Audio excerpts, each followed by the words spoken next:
ആ വന്നോ? എത്ര നേരമായി കേൾക്കും ഞാൻ റെഡിയായി കാത്തിരിക്കുന്നു.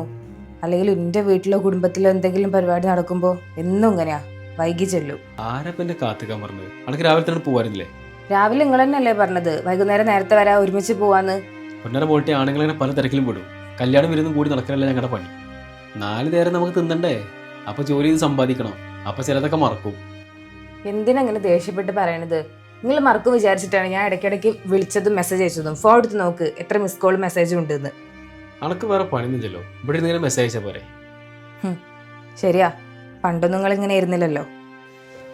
തുടങ്ങിയുള്ള പഴംപുരാണം. അല്ല, പണ്ട് നിങ്ങൾക്ക് ഇതേ ജോലി, ഇതേ ശമ്പളം, ഇതേ തിരക്ക്.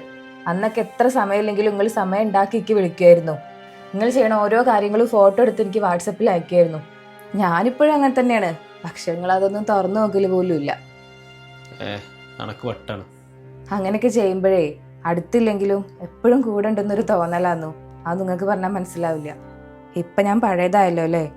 മടുത്ത് കാണും. ആരും ഒന്നിനും നിർബന്ധിക്കരുത്, ഫോൺ വിളിക്കാനും ഓർക്കാനും സ്നേഹിക്കാനും ഒന്നിനും. കാരണം എന്താ അറിയോ? അറിഞ്ഞു തരണോളം വരില്ലല്ലോ പിടിച്ചു വാങ്ങണത്.